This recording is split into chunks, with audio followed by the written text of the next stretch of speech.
ಇನ್ನು ಇದೀಗ ಕಾಂಗ್ರೆಸ್ನಲ್ಲಿ ಅಸಮಾಧಾನ ತೀವ್ರವಾಗ್ತಾ ಇದೆ. ಇದು ಪಕ್ಷದಲ್ಲಿ ಬಹಳಷ್ಟು ಕ್ಲಿಷ್ಟಕರವಾದಂತಹ ಕೆಲವು ಪರಿಸ್ಥಿತಿಗಳನ್ನು ಕೂಡ ನಿರ್ಮಾಣ ಆಗ್ತಾ ಇದೆ.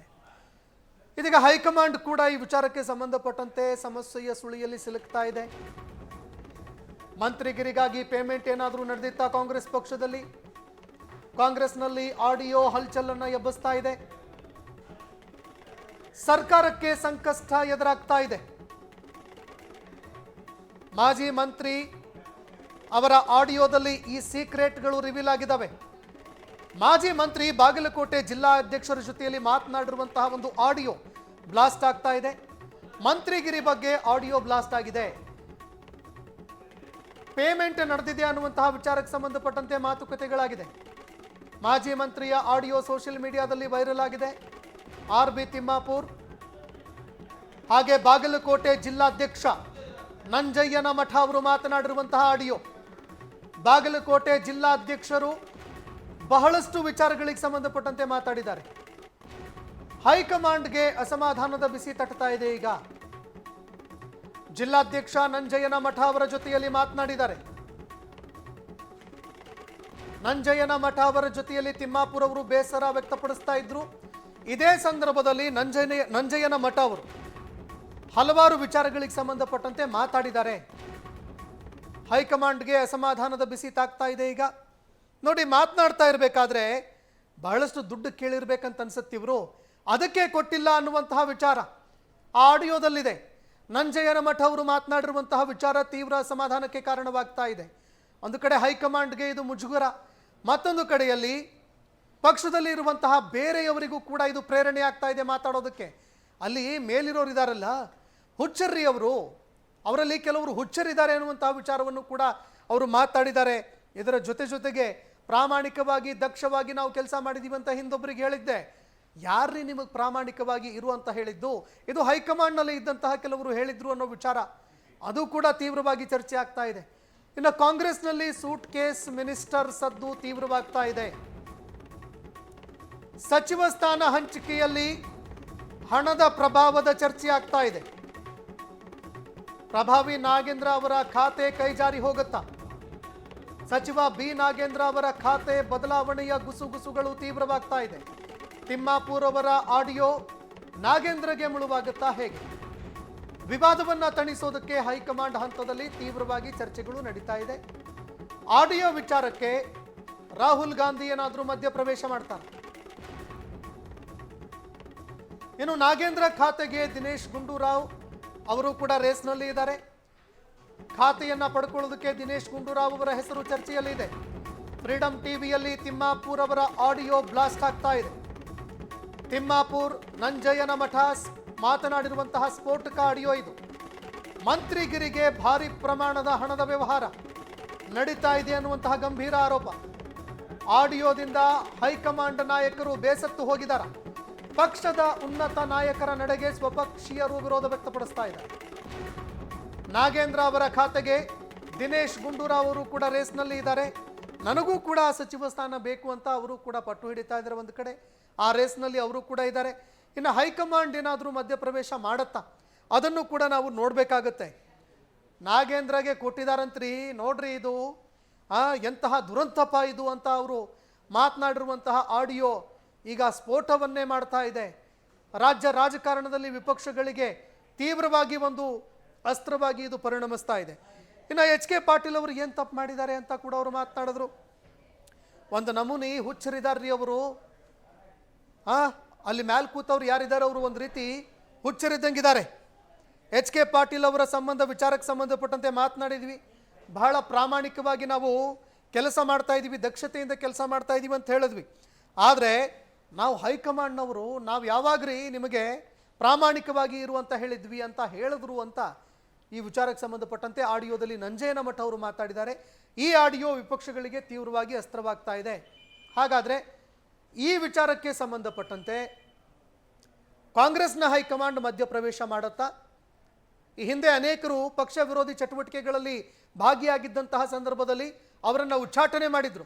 ಆದರೆ ಈಗ ಕಾಂಗ್ರೆಸ್ ಪಕ್ಷದಲ್ಲಿ ಆ ಶಿಸ್ತು ಅನ್ನುವಂಥದ್ದು ಸಂಪೂರ್ಣವಾಗಿ ಮಾಯ ಆಗಿದೆಯಾ? ಆ ಅನುಮಾನ ಕಾಡ್ತಾ ಇದೆ. ಇದೇ ವಿಚಾರಕ್ಕೆ ಸಂಬಂಧಪಟ್ಟಂತೆ ನಮ್ಮೊಂದಿಗೆ ಚರ್ಚೆ ಮಾಡೋದಕ್ಕೆ ಕಾಂಗ್ರೆಸ್ನ ವಕ್ತಾರರಾಗಿರುವಂತಹ ಇರ್ಷಾದ್ ಅಹಮದ್ ಅವರು ಜಾಯ್ನ್ ಆಗಿದ್ದಾರೆ. ಸರ್, ಸ್ವಾಗತ ನಿಮಗೆ ಕಾರ್ಯಕ್ರಮಕ್ಕೆ. ಅದೇ ರೀತಿ ಬಿಜೆಪಿ ವಕ್ತಾರರಾಗಿರುವಂತಹ ಸಿದ್ದನಗೌಡ ಸರ್ ಅವರು ಕೂಡ ನಮ್ಮನ್ನು ಜಾಯ್ನ್ ಆಗ್ತಾ ಇದ್ದಾರೆ. ಸರ್, ನಿಮಗೂ ಕೂಡ ಸ್ವಾಗತ ನಮ್ಮ ಕಾರ್ಯಕ್ರಮಕ್ಕೆ. ಇದೀಗ ಇರ್ಷಾದ್ ಅಹಮದ್ ಸರ್, ಈ ಆಡಿಯೋನ ಕೇಳ್ತಾ ಹೋದ್ರೆ ಹೈಕಮಾಂಡ್ಗೆ ಕಾಂಗ್ರೆಸ್ ಪಕ್ಷದಲ್ಲಿ ಕವಡೆ ಕಾಸಿನ ಕಿಮ್ಮತ್ತಿಲ್ವಾ ಅಂತ ಅನಿಸ್ತಾ ಇದೆ ಸರ್. ಏನು ಹೇಳ್ತೀರಿ ಸರ್ ಈ ಆಡಿಯೋ ಬಗ್ಗೆ?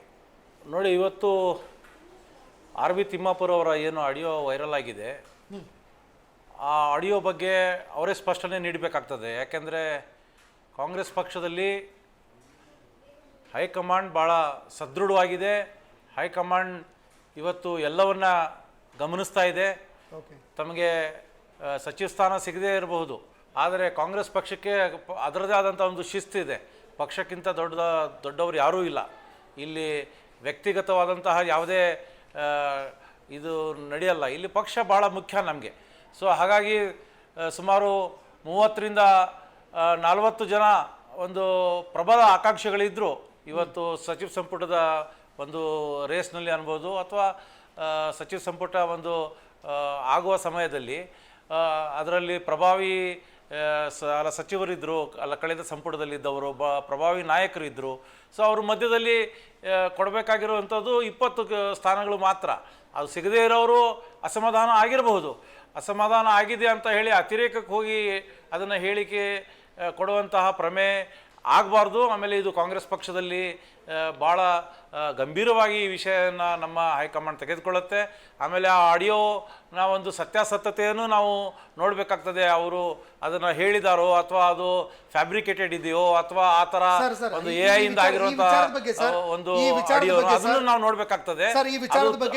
ಅದು ತನಿಖೆಗೆ ಒಳಪಡಿಸಿದ್ರೆ ಅದರ ಸತ್ಯಾಸತ್ಯತೆ ಬಯಲಿಗೆ ಬರ್ತದೆ. ಸರ್, ಸತ್ಯಾಸತ್ಯತೆ ಅಲ್ಲ ಸರ್, ನಂಜಯ್ಯನ ಮಠ ಅವ್ರ ಜೊತೆಗೆ ನಾನು ಖುದ್ದು ಮಾತಾಡಿದ್ದೀನಿ. ನಂಜಯ್ಯನ ಮಠ ಅವರು ಕೂಡ ನಮ್ಮ ಜೊತೆಗೆ ಮಾತಾಡಿದ್ರು. ಈ ವಿಚಾರಕ್ಕೆ ಸಂಬಂಧಪಟ್ಟಂತೆ ಮಾತನಾಡಿರೋದು ಸತ್ಯ. ಆಡಿಯೋದಲ್ಲಿ ಈ ದುಡ್ಡಿನ ವಿಚಾರ ಇದೆಯಲ್ಲ, ಅದ್ರ ಬಗ್ಗೆ ನಾನು ಹೇಳಿಲ್ಲ ಅಂತ ಮಾತ್ರ ಅವ್ರು ಹೇಳಿರೋದು ಬಿಟ್ರೆ ಆಡಿಯೋದಲ್ಲಿ ಮಾತನಾಡಿರೋದು ಸತ್ಯ ಅಂತ ಹೇಳಿದ್ದಾರೆ. ಸರ್, ಮೊದಲು ಆಡಿಯೋದಲ್ಲಿ ಏನು ಮಾತಾಡಿದ್ದಾರೆ ಅನ್ನುವಂಥದ್ದು ಕೇಳೋಣ. ಒಟ್ಟು ಪೇಮೆಂಟ್ ಸಿಗ್ತಲ್ಲ 70%, 75% ಹೆಚ್ಚು ಕಡಿಮೆ ನಮ್ಮ ಬಾತ್ರಿ ಪ್ರಕಾರ 80% ಆದ್ರೂ ಆಗ್ಬಹುದು. 80% ಸೀಟ್ ಕೊಟ್ಟಾರ ಅಂತ ಹೇಳ್ತಾರೆ. ಕೊಟ್ಟಿರ್ಬೇಕು, ಯಾಕಂದ್ರೆ ಅದು ಇದು ಇತ್ತಲ್ಲ, ಒಳ್ಳೆ ವಿಧಾನಸೌಧ ತುಳಸಿಗಿದ್ವು ಅಂತ ರಗಡದ ಬಿಡೋದ್ರಾಗ ಜೈಲಾಗ ಬಂದವ್ ಅಲ್ಲ. ಅದು ಇವ್ನ ಹಾಕೊಂಡು ನಾಗೇಂದ್ರ ಕೊಟ್ರು ನೋಡ್ರಿ, ಏನಿದು ದುರಂತಪ್ಪ. ನಾಗೇಂದ್ರಗ ಅಲ್ರಿ ಕೇಸ್ ಐತೆ, ಇನ್ನೊಂದು ನಿರ್ದೋಷ ಇಲ್ಲ, ಬರೀ ಜಾಮೀನ್ ಐತೆ. ಹಂಗ್ರಿ ಇದನ್ನ ಏನಂತ ನಾವು ಪಾರ್ಟಿಗೆ ಎದುರಿಸೋಕೆ ಪಾರ್ಟಿ ಏನಂತ ಎದುರಿಸೋಕೆ ನಾವು ಹೆಚ್ಕೆಬಲ್ರಿ ಅಂತ ತಪ್ಪಾರ ಪಾಪ ಬಾಳ ಇವ್ರು ಕೇಳಿ ರೊಕ್ಕ ಕೊಟ್ಟಿರಕ್ಕಿಲ್ಲ. ನನ್ನ ಇಮೇಜು, ಪಾರ್ಟಿ ಇಮೇಜು ಯಾವ ಖಾತೆ ಕೊಟ್ಟರು ಸಮರ್ಥರಾಗಿ ನಿರ್ವಹಣೆ ಮಾಡ್ಯಾರ. ನೀರಾವರಿ ಅಸೆಂಬ್ಲಿಗದು ಉತ್ತರ ಹೆಂಗ್ ಕೊಡ್ತಿದ್ರು ಸ್ಮೂತ್ ಯಾವ ಸುನೀಲ್ ಕನ್ನುಗಳು ಯಾರ? ಸುನೀಲ್ ಕನ್ನುಗಳು ಯಾರ? ಸುನೀಲ್ ಕನ್ನುಗಳು ಅಂತ ಯಾವ್ದೋ ಇವಾಗ ಅವನ್ ರಿಪೋರ್ಟ್ ಹಚ್ಚಲ್ಲ, ಅವನ್ ರಿಪೋರ್ಟ್ ಈಗ ಇದು ಒಂದ್ ನಮೂನೆ ಹುಚ್ಚಿದ್ದಾವ್ರಿ ಅಲ್ಲಿ ಮೇಲೆ ಹುಚ್ಚದ ರೊಕ್ಕ ತಗೊಂಡ್ ಎಲ್ಲ ಬರ್ತಾರ. ಅವನೊಂದು ಮತ್ತೆ ಇನ್ನೊಂದು ಅವು ಅದಾವಲ್ಲ, ನಾ ಹಿಂದಕ್ಕೊಮ್ಮೆ ಪ್ರಾಮಾಣಿಕವಾಗಿ ದಕ್ಷತೆಯಿಂದ ಕೆಲಸ ಮಾಡ್ತಾನಂತ ಹೇಳಿ ಎಚ್ ಕೆ ಪಾಟೀಲ್ ಸಂಬಂಧ ವೇಣುಗೋಪಾಲ್ ಮುಂದೆ ಹೇಳಿದ್ರ ನಾವು ಹೈಕಮಾಂಡ್ ಅವ್ರು ಪ್ರಾಮಾಣಿಕ ಆಗಿರಂತ ಹೇಳಿದೀವನಂತ ಕೇಳಿ ನನಗವ ಆರ್ ಪಾಟೀಲ, ಹೆಂಡಸಿಗೇರಿ, ನಾನು, ಜಕ್ಕಪ್ಪನವ್ರ ಏನ್ರಿ 5-6 ಮಂದಿ ಇದೀವಿ. ನಾನು ಮಾತಾಡಕಚ್ಚಿದ್ರು ಮಾತಾಡಿದೆ ಮಿನಿಸ್ಟ್ರಿ ಸಂಬಂಧ. ಈಗ ಹಿಂದ ಇವಾಗ ಸಿದ್ದರಾಮಯ್ಯನವ್ರು 13 ಕಾವಕ್ಕಿಂತ ಮುಂಚೆ ಮಿಶ್ರ ಗೌರ್ಮೆಂಟ್ನಾಗ ಪ್ರಾಮಾಣಿಕ ಆಗತ್ತೆ ಯಾರಂತಿದ್ರು ಅಂದವ. ಇದಕ್ಕೇನು ಉತ್ತರ ಕೊಡ್ತೀರಿ ಹೇಳ್ರಿ? ನೀನು ಪಟಿಂಗ್ ಆಗಂತ ಹೇಳಿದ್ವಿ ನಾವು, ನೀನ್ ಯಾಕೆ ಗ್ರಹಿಸ್ತಾರೆ ಅಂದಾಗ ನಿಮ್ದೊಂದು ಆಗಿದ್ದು ನನಗೆ ನಿಮ್ದೊಂದು ಅವ್ರ ಗೊತ್ತಿತ್ತು ನನಗಷ್ಟೇ. ನಮ್ಗ ಕೋಟ ಇತ್ತಲ್ಲ, ನಾ ಏನ್ ಹೇಳ್ತಿದ್ದೆ, ಫೀಡ್ ಮಾಡ್ತಿದ್ದೆ ನಾನು. ಉತ್ತರ ಕರ್ನಾಟಕದಾಗ ನಮ್ ಮಾತ್ರ ಸೀಟ್ ಇಲ್ಲ, ಎಕ್ಸ್ಪೀರಿಯನ್ಸ್ ಮತ್ತ ಸಂಘಟನೆ ಮಾಡ್ಯಾನ.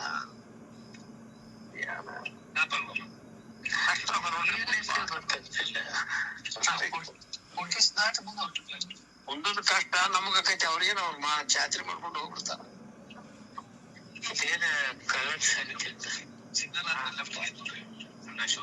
ಬಾಯ್ ರೋಡ್ ಹೊಂಟ್ರೇನ? ಮೂರ್ನಾಲ್ಕು ದಿವಸ ಇರ್ತೀರಲ್ಲ ಅಲ್ಲೇ? ಇರ್ತೀನಿ, 4-5 ದಿವಸ ಇರ್ತೀನಿ. ಅವ್ರು ನಿಮ್ಗೆ ಹೇಳ್ತಾರೆ ಏನೋ ನಾಯಕ ಬಂದಿದ್ರಲ್ಲ ಮೊನ್ನೆ ಬೆಳೆಯಪ್ಪ. ಅಯ್ಯೋ ಅಲ್ಲಿ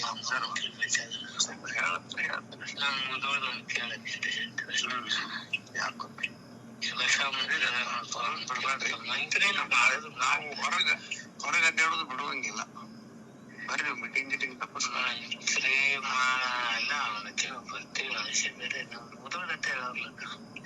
ಚಿಲ್ಲಾತು ಹೇಳ್ಬೇಕಂತ. ಚಿಲ್ಲಾತು ಅಲ್ಲೇ ತೀರ್ಮಾನ ಮಾಡ್ರಿ. ಮಿನಿಸ್ಟ್ರಿ ಮಾಡುತ್ತೇನೆ ಏನ್ರಿ ಮಿನಿಸ್ಟ್ರಿ ಮಾಡುತ್ತೆ ನೋಡ, ಅದನ್ನ ನೋಡ್ಬೇಕಿಲ್ಲ ನಾವು ಕಣ್ಣಲ್ಲಿ. ಇನ್ನು ಇದೇ ವಿಚಾರಕ್ಕೆ ಸಂಬಂಧಪಟ್ಟಂತೆ ನಮ್ಮೊಂದಿಗೆ ಚರ್ಚೆ ಮಾಡೋದಕ್ಕೆ BJP ವಕ್ತಾರರಾಗಿರುವಂಥ ಸಿದ್ದನಗೌಡ ಗೌಡ್ರವರು ನಮ್ಮ ಜೊತೆಗೆ ಜಾಯ್ನ್ ಆಗಿದ್ದಾರೆ. ಸಿದ್ದನಗೌಡ ಸರ್, ಸ್ವಾಗತ ನಿಮಗೆ ಕಾರ್ಯಕ್ರಮಕ್ಕೆ. ಸರ್ ಕೇಳಿಸ್ತಾ ಇದೆಯಾ ಸಿದ್ದನಗೌಡ ಸರ್? ಹೌದು. ಯಾಕೆ ಸರ್ ವಕ್ತಾರರಾಗಿದ್ದೀರಾ? ಒಂದು ಸ್ವಲ್ಪ ದುಡ್ಡಿದ್ರೆ ಕೊಡಿ, ನಿಮ್ಮನ್ನು ಸಚಿವರನ್ನಾಗಿ ಮಾಡಿಸ್ತೀವಿ. ಏನು ಹೇಳ್ತೀರಿ?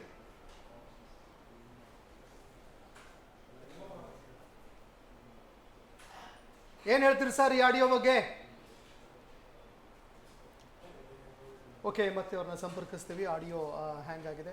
ಓಕೆ ಸರ್, ಏನು ಹೇಳ್ತೀರಿ ಸರ್ ಈಗ ದುಡ್ಡಿನ ವಿಚಾರಕ್ಕೆ ಸಂಬಂಧಪಟ್ಟಂತವ್ರನ್ನ ಸಚಿವರನ್ನಾಗಿ ಮಾಡ್ತಕ್ಕಂತ ಹೀನಾಯ ಪರಿಸ್ಥಿತಿಗೆ ಇವತ್ತು ಕಾಂಗ್ರೆಸ್ ಬಂದಿರತಕ್ಕಂಥದನ್ನು ನೋಡಿದ್ರೆ ಕಾಂಗ್ರೆಸ್ ಕರ್ನಾಟಕವನ್ನ ಅಧೋಗತಿಗೆ ತೆಗೆದುಕೊಂಡು ಹೋಗ್ತಾ ಇದೆ ಅಂತಕ್ಕಂಥ ಭಯ ಇವತ್ತು ಜನಸಾಮಾನ್ಯರಲ್ಲಿ ಮತ್ತು ಏನವ್ರಿಗೆ ಮತದವನ್ನ ಕೊಟ್ಟು ಇವತ್ತು ಬೃಹತ್ ಪ್ರಮಾಣದೊಳಗಡೆ 136 ಸ್ಥಾನವನ್ನು ಕೊಟ್ಟಿರ್ತಕ್ಕಂಥ ಮತದಾರರು ನಮಗೆ ತಾವೇ ವ್ಯಥೆ ಪಡ್ತಕ್ಕಂಥ ಪರಿಸ್ಥಿತಿಗೆ ತಂದು ನಿಲ್ಲಿಸಿದ್ದಾರೆ ಅವರು. ಯಾಕಂದ್ರೆ ಇವತ್ತು ಬೇರೆ ರೀತಿಯಾಗಿರ್ತಕ್ಕಂಥ ವ್ಯಕ್ತಿಗಳಲ್ಲ, ತಮ್ಮದೇ ಪಾರ್ಟಿ ಒಳಗಡೆ ಇರ್ತಕ್ಕಂಥ ವ್ಯಕ್ತಿಗಳೇ ಇವತ್ತು ಅವರನ್ನ ಬ್ಲೇಮ್ ಮಾಡ್ತಕ್ಕಂಥ ಪರಿಸ್ಥಿತಿಗೆ ಬಂದಿದ್ದಾರೆ.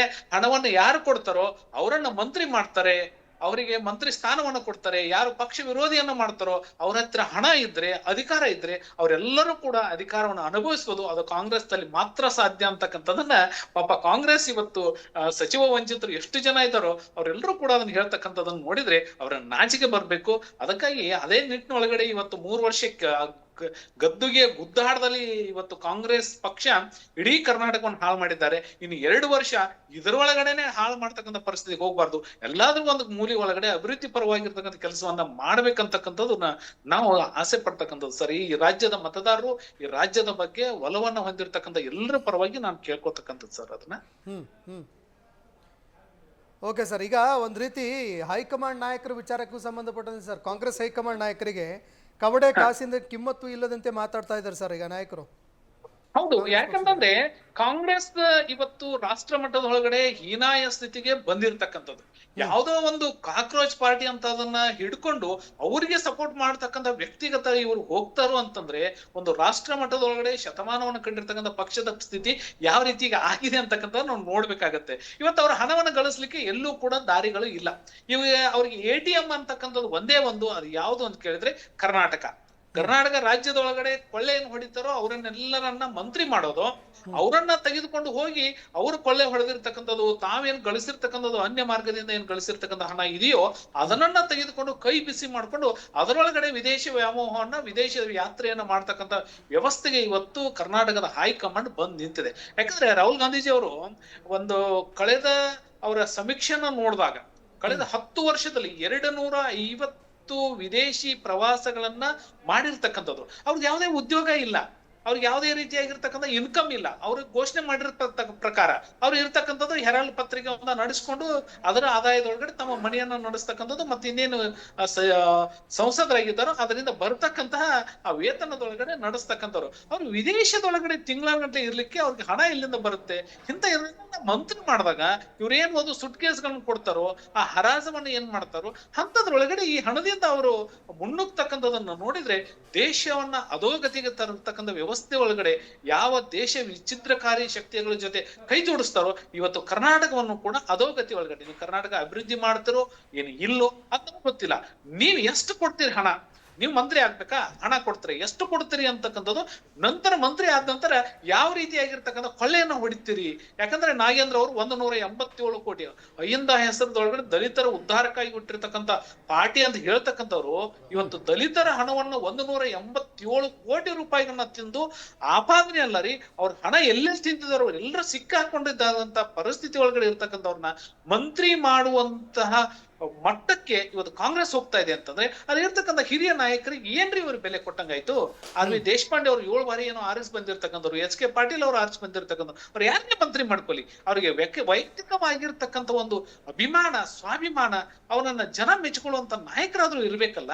ತಮ್ಮ ಕ್ಷೇತ್ರ ಒಳಗಡೆ ಏನೋ ಮಾಡಿ ಆರಿಸ್ ಬಂದಿರ್ತಾರೆ, ಅಂತವ್ರನ್ನೆಲ್ಲ ಮಂತ್ರಿ ಮಾಡಿ ಕರ್ನಾಟಕದ ಮಾನವನ ಹರಾಸ್ ಹಾಕ್ಲಿಕ್ಕೆ ಇವತ್ತು ನಿಂತಿದ್ದಾರೆ. ಯಾಕಂತ ಕೇಳಿದ್ರೆ ಅವರು ಏನು ಓದ್ ತೆಗೆದುಕೊಳ್ತಕ್ಕಂಥ ಸಂದರ್ಭದೊಳಗಡೆ ಏನಿದ್ರು ಅವರು ಉಪಯೋಗ ಮಾಡಿರ್ತಕ್ಕಂಥ ಕನ್ನಡ, ಇವತ್ತು ಕನ್ನಡ ಭಾಷೆಯ ಬಗ್ಗೆ ಟ್ರೋಲ್ ಆಗ್ತಾವ. ಸೋಷಿಯಲ್ ಮೀಡಿಯಾದಲ್ಲಿ ಟ್ರೋಲ್ ಮಾಡಿದ್ರು 1-2 ಮಂತ್ರಿಗಳ ಹೆಸರು ಬೇಡ, ಆ ಇಬ್ರು ಮಂತ್ರಿಗಳು ಓದ್ ತೆಗೆದುಕೊಳ್ತಕ್ಕಂಥ ಸಂದರ್ಭದೊಳಗಡೆ ಕನ್ನಡ ಭಾಷೆಗಳನ್ನ ಯಾವ ರೀತಿಯಾಗಿ ಬಳಕೆ ಮಾಡಿದ್ದಾರೆ ಅಂತಕ್ಕಂಥದ್ದು ನೋಡ್ಬೇಕಾಗತ್ತೆ.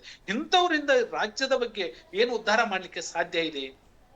ಇದಕ್ಕೆ ಕಾಂಗ್ರೆಸ್ ಹೈಕಮಾಂಡ್ ಉತ್ತರ ಹೇಳ್ಬೇಕಾಗುತ್ತೆ. ಓಕೆ.